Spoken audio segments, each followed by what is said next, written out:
یہ ہے تاریخ ابن کثیر بدایا ون نہایا. ٹھیک ہے جی، ابن کثیر لکھنے والا ہے. ابن کثیر غیر مقلد ہے، اہل حدیث اس کو اپنا امام کہتے ہیں. اس کی تفسیر بھی پڑھتے ہیں، تاریخ بھی اس کی پڑھتے ہیں. اب صحابہ جب جنگ میں پہنچے، جنگ یمامہ مسلمہ کذاب کے خلاف، کہتے ہیں ادھر بھی داڑیاں تھیں، ادھر بھی داڑیاں تھیں، ادھر بھی امامے تھے، ادھر بھی امامے تھے. توحید کے نعرے ادھر بھی تھے، توحید کے نعرے ادھر بھی تھے. ہم پریشان ہو گئے، اب کیا کریں، پہچانے کیسے؟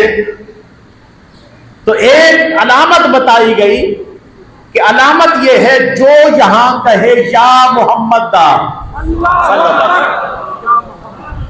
جو یہاں کہے یا محمد دا تو اس کو چھوڑ دو، جو یا محمد نہ کہے اس کو کاٹ کے رکھ دو. یہ ختم نبوت کا منکر ہے. جلد بھی موجود ہے، صفحہ بھی نکال کے رکھا ہے حوالے کے لیے. یہ نشان امتیاز تھا، کیا؟ یا محمد صلی اللہ علیہ وسلم.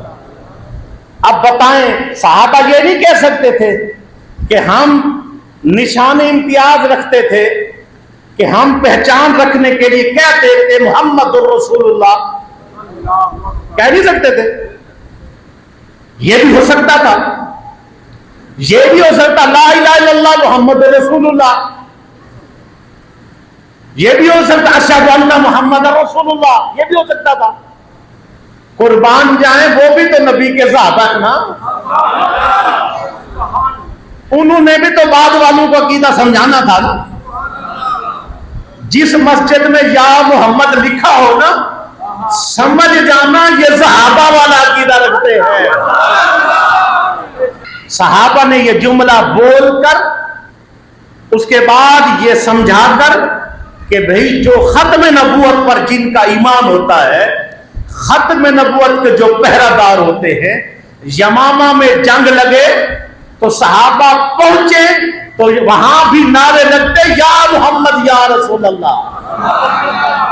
اگر فیض آباد ہو، ختم نبوت پہ 2000 پہ دھرنا دینا پڑے تو جو وہاں کام کر کے آئیں گے وہ بھی ہوں گے یا محمد یا رسول اللہ. اس دور سے لے کر قیامت تک اللہ جن سے ختم نبوت کا جن کو پہرے دار بنائے گا، لکھ دینا حقیقی پہرے دار حضور کے غلام یا رسول اللہ کہنے والے ہوں گے.